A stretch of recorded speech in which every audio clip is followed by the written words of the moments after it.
Hello art friends, today we're going to look at supplies that are not marketed as art supplies that I use to create artwork.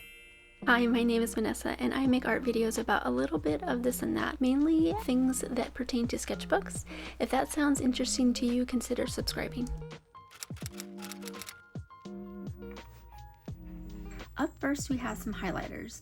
So a lot of these supplies that I'm going to show you are going to be where you buy stationery supplies or in the office aisle, back to school section. And so you would probably think of these items as school supplies. So I do like to work with markers in my sketchbooks. And so these supplies that I'm showing you are not ones that I do for final pieces. They're basically materials that I use when I'm working in a sketchbook. So we have highlighters, and I have a couple different types.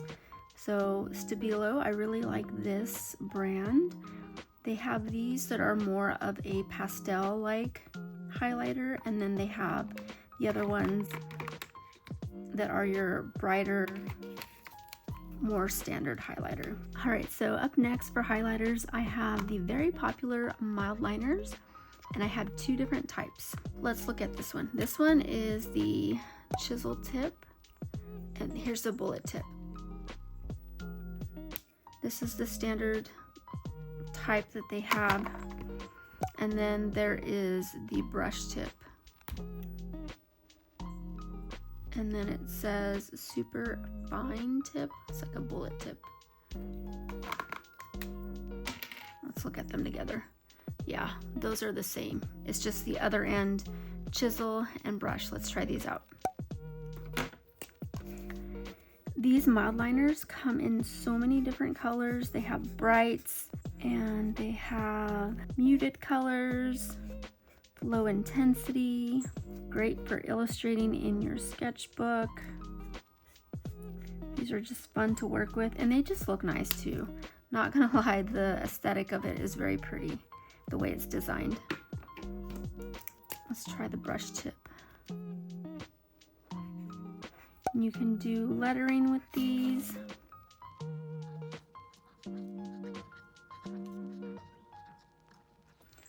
So this would be good if you were working on some script in your sketchbook, or you just doing whatever effects that you want with the brush tip, like you would do with your Tombow markers. Since they come with a dual tip, you have the opportunity to cover surface area quicker. Detailed work. Let's compare the tip to a Tombow marker. Let me grab one. So they're about the same size. I think the Tombow is slightly longer, a little bit bigger, a little fatter. Yeah, just slightly. And then on the other side, the nib is smaller on the Tombow. But we're not here for Tombow. We're here for the Mildliners. So highly recommend. These are great. I'm not telling you to go to spend money, but if you're interested in any of these things, I'll have them linked down below in the description. Here are a few examples of some of the work that I've done with the highlighters and Mildliners. On this spread, I used a highlighter on the background. So all this light pink in the very back behind the little petals is a Stabilo highlighter. Oh my gosh, guys, these. All right, so this takes me way back to elementary school. Now, they didn't have all these colors back then. They did have quite a bit, but not all of these shades here. But markers, Crayola markers are great. I use them much the same as I would use the highlighters, and sometimes in my classroom, I'll forget to bring my art supplies. I'll just grab. Another thing that I want to mention as a bonus supply, I'll grab a post-it note because I have post-it notes on my desk at work. Let's find an example. Let's look. And I'll do a sketch with markers, Crayola markers, highlighters. This is a combination of Crayola and highlighter. And then I think I don't remember what this blue is, what I used for that, but I want to say, and that might be an Archer and Olive marker that I have at work on my desk. But Post-it notes are great. While we're talking about Post-it notes, we'll get back to the markers in just a minute. I'll do a thumbnail sketches because again, I have them at work and I'll just test it out. These are very quick sketches that are under 2 minutes or so that I can just jot down a vision that I have in my head. Even wording I'll put on the notes and then stick them in my sketchbook. I'll even put like little notes to myself. It says, guess what? Flip up. You have a beautiful soul. Isn't that cute? You can do fun things with the notepads in your sketchbook. All right, so back to the markers. These make a beautiful base when you're doing a spread in your sketchbook, and you can add other things on top of it, other media on top. Like this one, I have a marker base, and then I have some acrylic paint markers on top, or paint pens, doing these hatch marks on top of the marker. One color I used a lot of is this. It's called Sandy Tan. It's kind of like a peach. I used it throughout my sketchbook. I'll leave.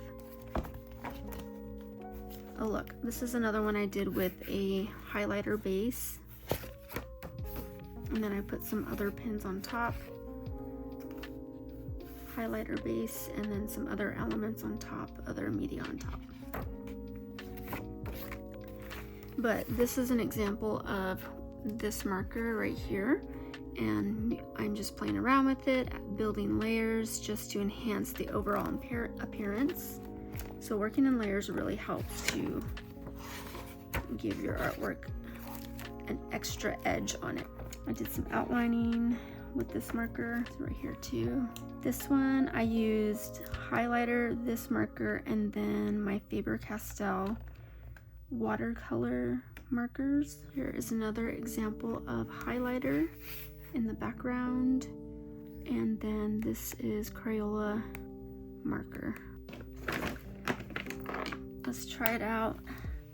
So you can actually do some really nice brush lettering with these markers, the bullet tip, and they're pretty juicy. So if you don't want to spend money on more expensive journaling brush tip markers, these Crayola ones are a nice little substitute, just to see if you like that sort of effect. So Crayola markers are fun, fairly inexpensive.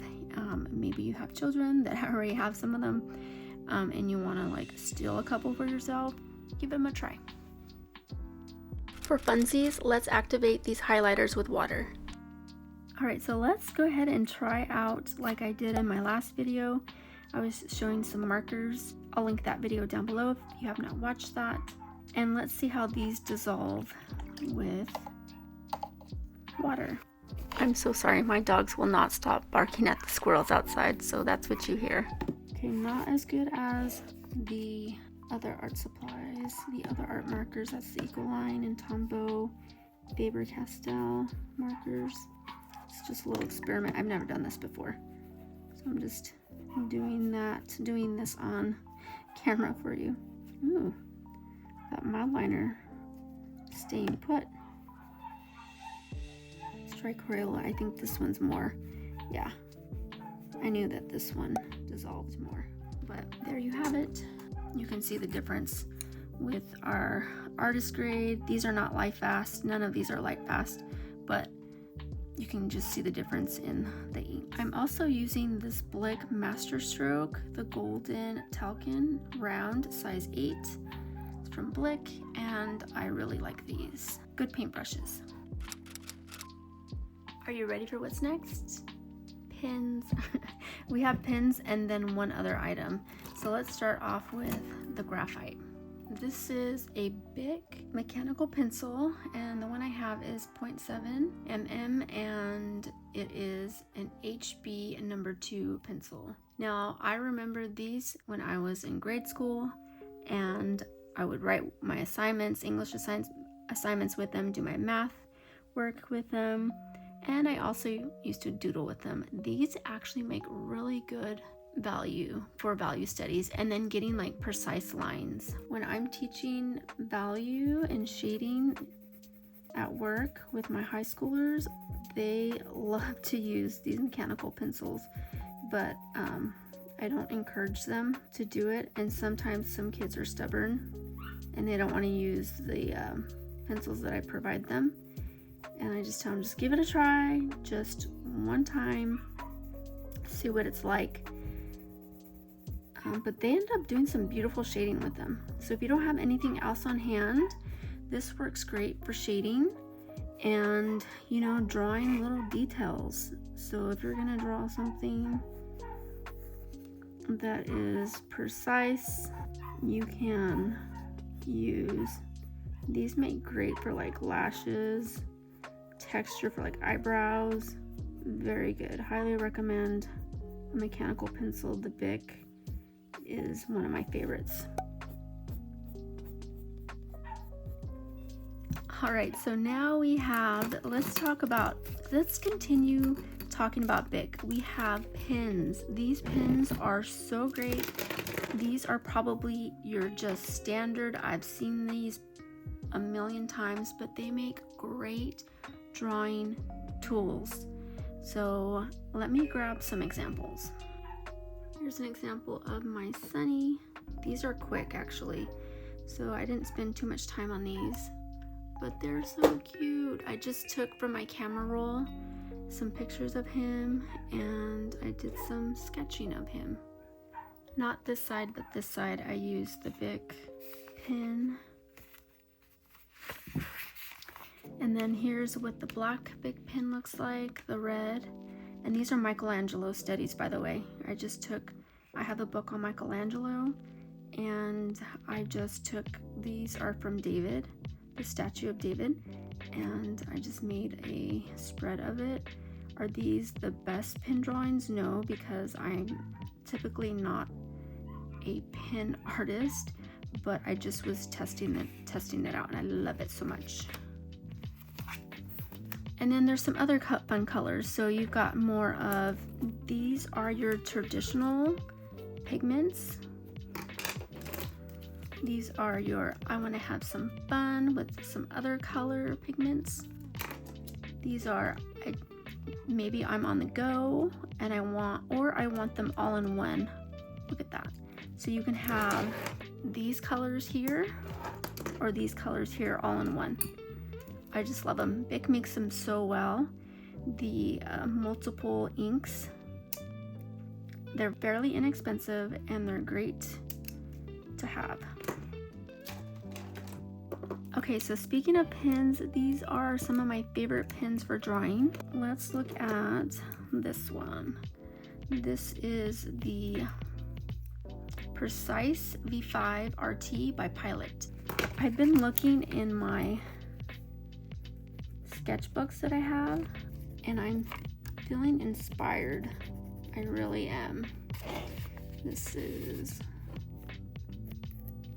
Precise V5 RT. Love it. Next one we have by Pentel. We know that Pentel is a great brand, but this ink, this pen is love right here. And what size was this one? I don't know, but I want to say it's a 0.5. It's needle thin. That's why I like this one. It's so thin. Ink flow is good. Let's try this one out. Beautiful, beautiful ink and Pentel.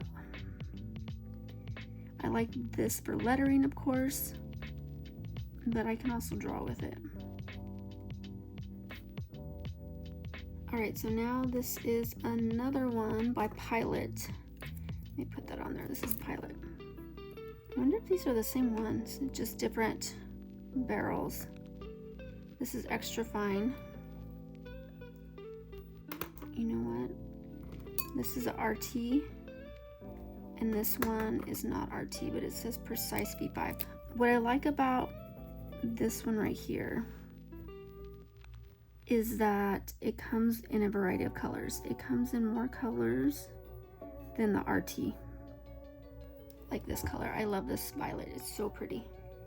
Now I don't have any sketchbook work to show you of these because I have so many sketchbooks and I haven't gone through all of them, but just know that I have used them within my sketchbooks and they are love. They're great. Alright you guys, this concludes the video for today. I hope you found it helpful, entertaining, educational, or all of the above. And I had fun making it. So I have lots of ideas of what I want to do on my channel. Summer vacation is coming. One more week. I've got one hard week to push through. Lots of things to do in a short amount of time, but I'm going to get through it one day, 1 hour at a time. Anyhow, summer break is approaching and I have some ideas of what I want to put out for content. So be on the lookout for that. Hey guys, speaking of content, let me know if you're interested in seeing anything in color theory. If you are, put the palette emoji, like the paint palette emoji, in the comments. And yeah, I just want to see your interest. Some people know about color theory and some people don't, but I've many years teaching it and experiencing it myself, and I can share little bits with you. Thank you so much for watching. I hope you have a wonderful and creative day, and I'll see you next time. Bye-bye.